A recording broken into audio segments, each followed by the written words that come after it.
Selamat datang di episode ke-6. Tentunya yang bakal nemenin malam Jumat kalian dengan cerita-cerita horor kiriman kalian atau cerita dan mitos yang berkembang di masyarakat bakal kita bahas tuntas di sini. Oke. Untuk malam Jumat ini The Possession of Hannah Grace juga gagal nonton akhirnya dan gagal memberikan review untuk kalian, dan belum banyak membaca buku-buku horor yang harusnya bisa memberi kalian rekomendasi untuk dibaca. Malam hari ini kembali sendiri lagi setelah minggu lalu, tanggal 13, ditemani oleh seorang teman yang bercerita tentang kisah horor di kampusnya. Sekarang kembali sendiri lagi. Dan untuk kalian yang sedang mendengarkan podcast ini sendirian, mungkin segera bisa dicek bahwa tempat tidurnya, atau di jendela, atau malah di sudut gelap kamar kalian, ada sesuatu yang seharusnya tidak bisa kalian lihat, tapi malah dia ada di situ, berbentuk bayangan hitam atau malah sesosok wanita.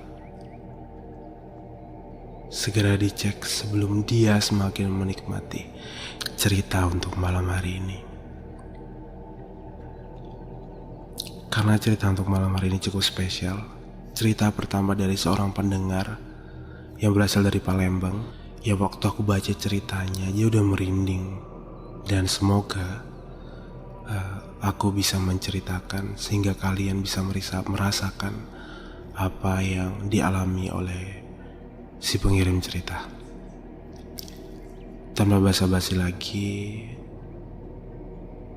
pasang headset kalian, tutup pintu, matikan lampu. Selamat mendengarkan.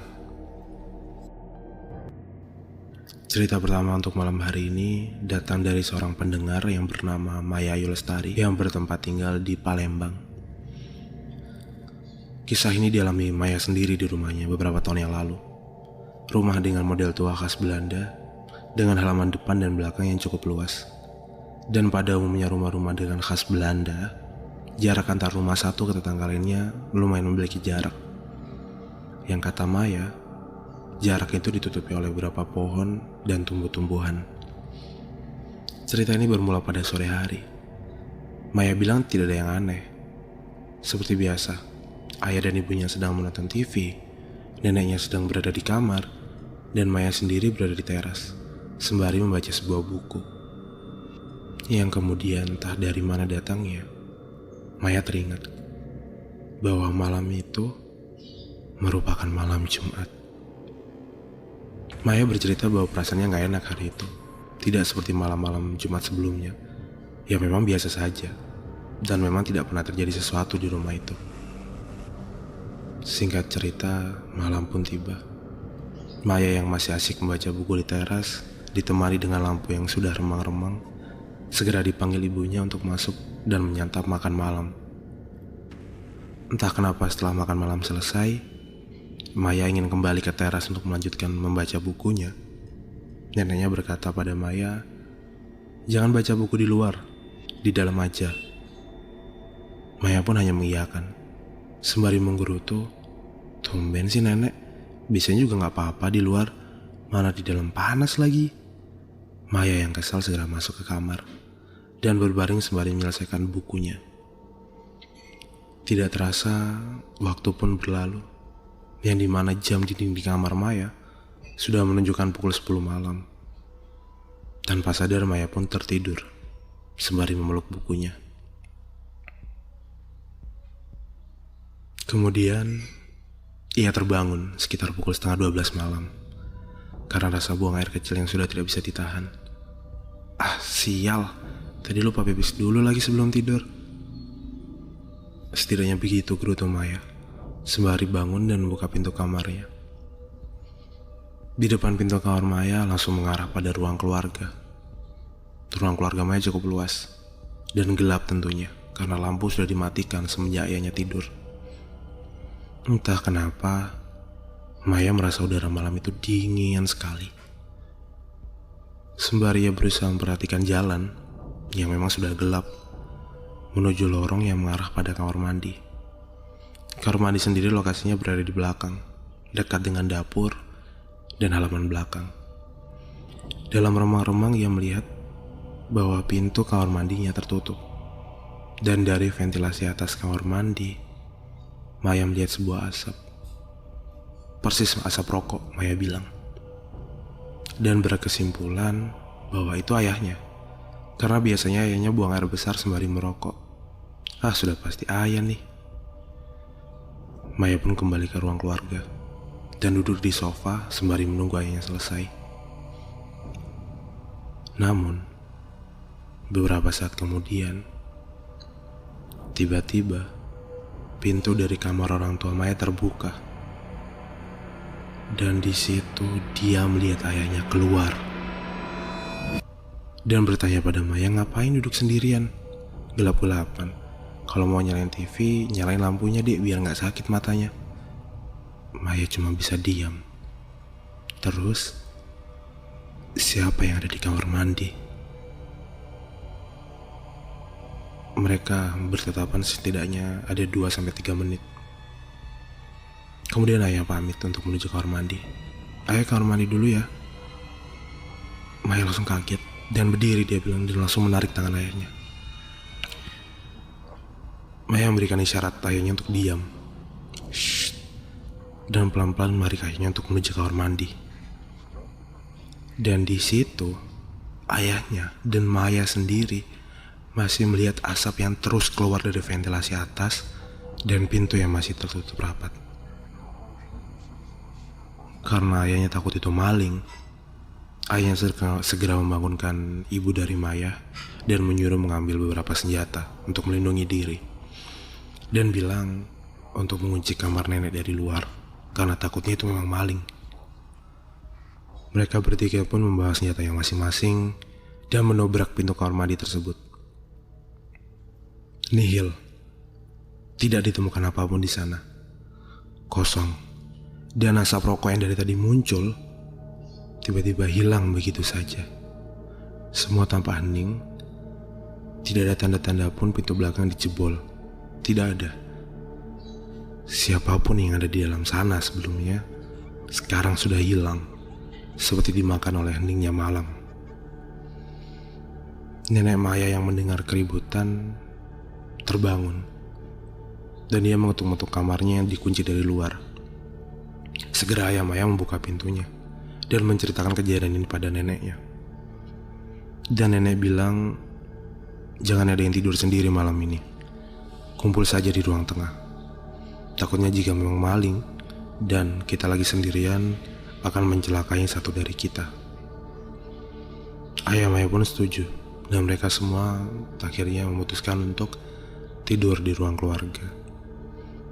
Sembari membicarakan, apa ya itu tadi? Kok bisa ada? Dan yang melihat bukan cuma Maya, tapi ayahnya juga melihat. Dan ibunya sempat melihat sebentar sebelum akhirnya didobrak.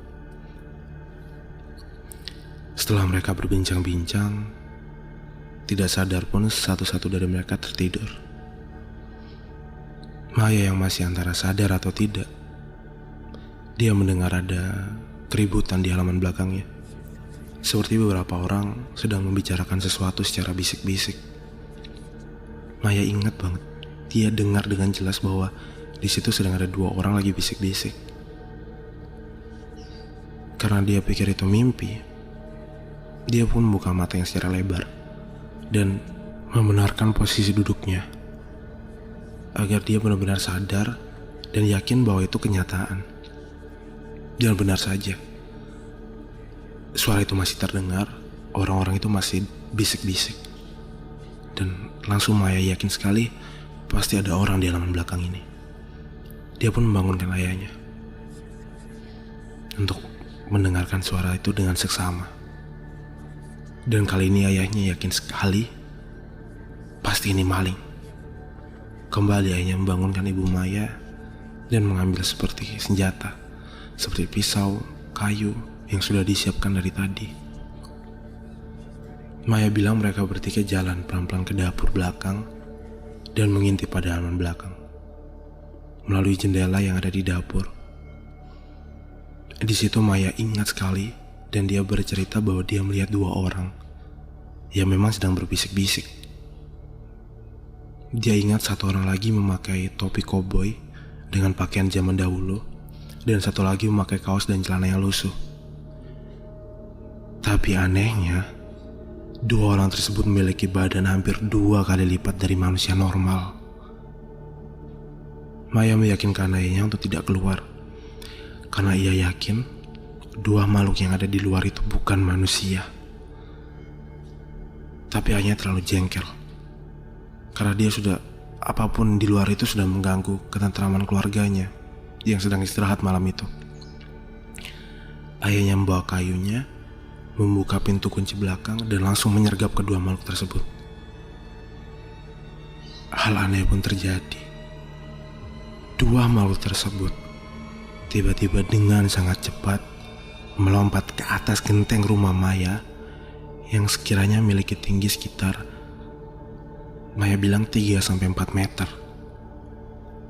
Dia lompat ke atas, lalu masuk ke antara pepohonan dan menghilang. Dua makhluk tersebut menghilang.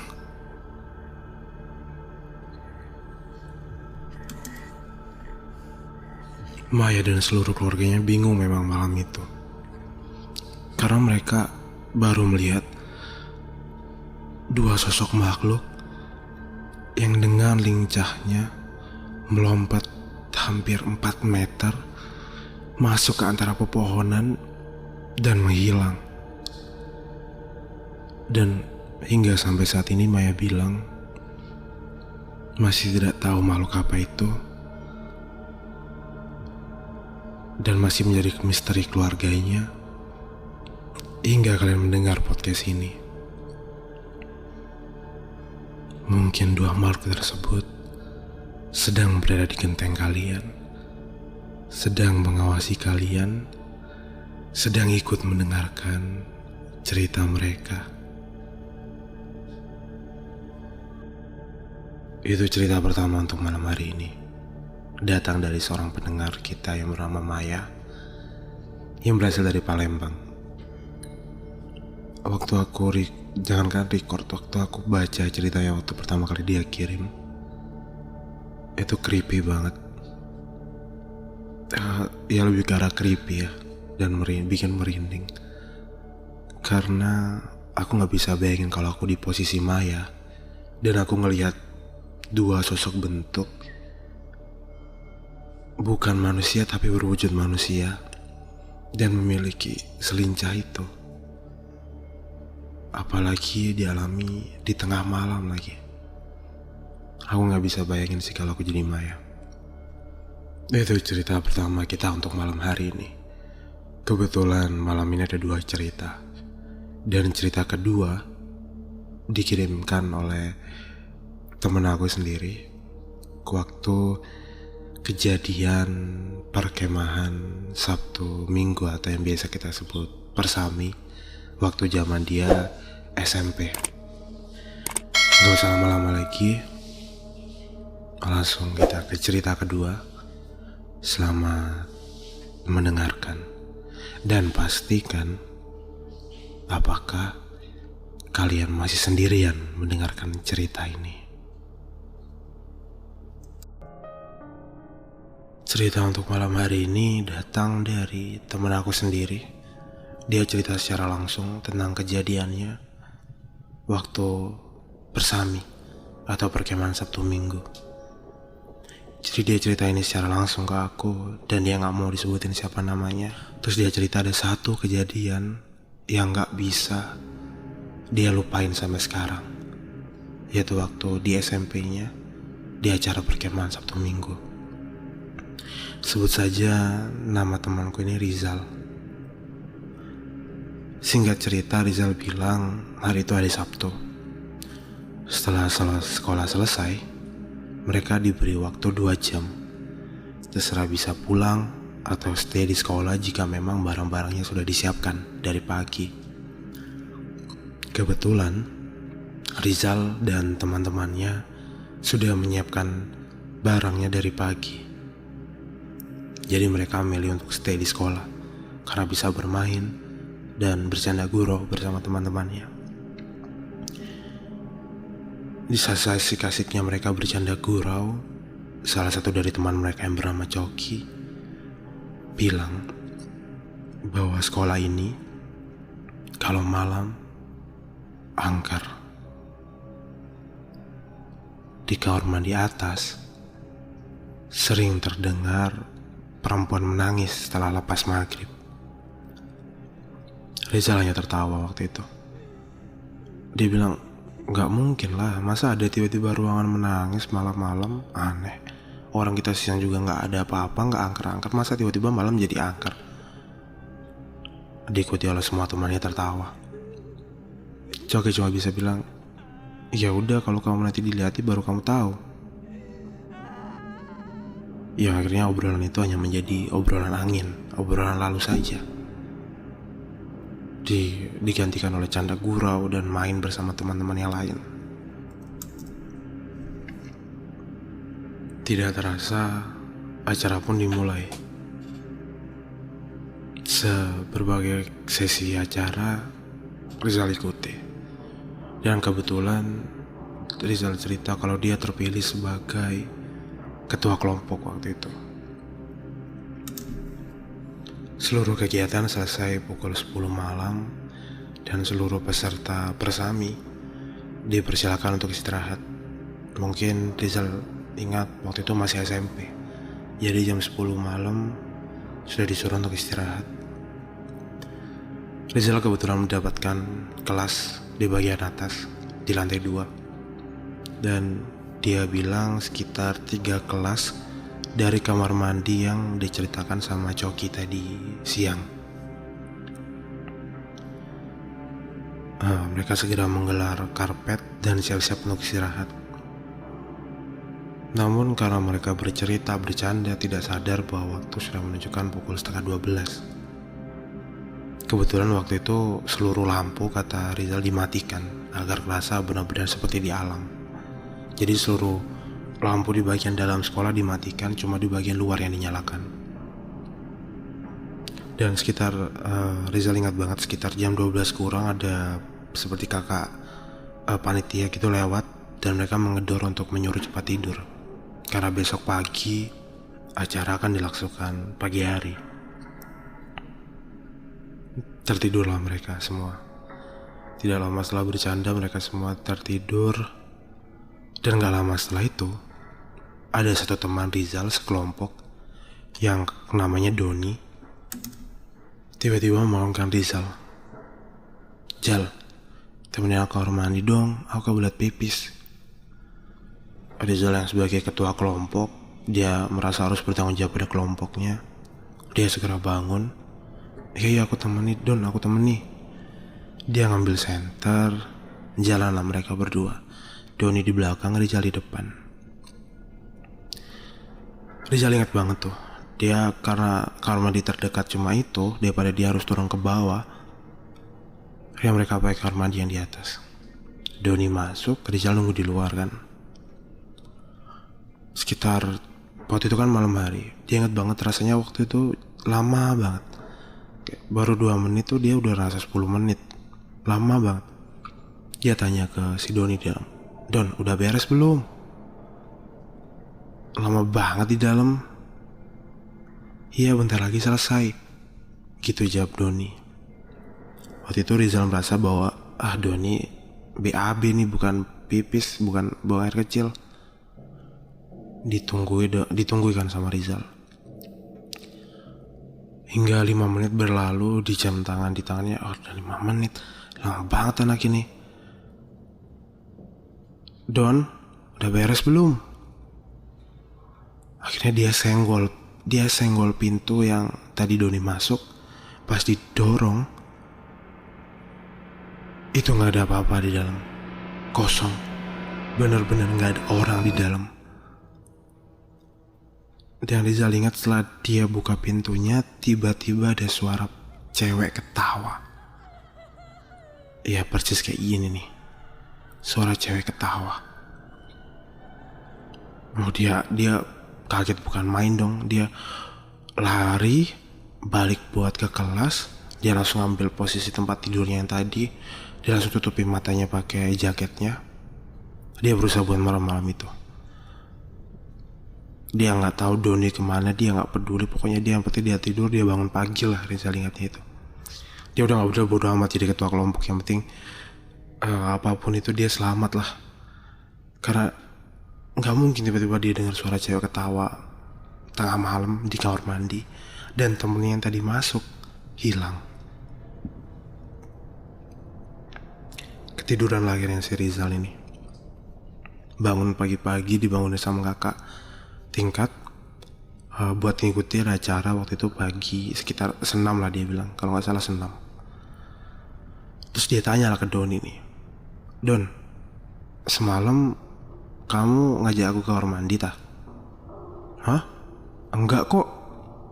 Itu yang Rizal bener-bener bikin merinding waktu itu. Orang aku kemarin tidur nyenyak sampai pagi kok. Capek banget aku Jal. Gak mungkin aku bangun walaupun kebelet pipis. Sampai sekarang dia gak tahu siapa yang ngajak dia ke kamar mandi waktu itu.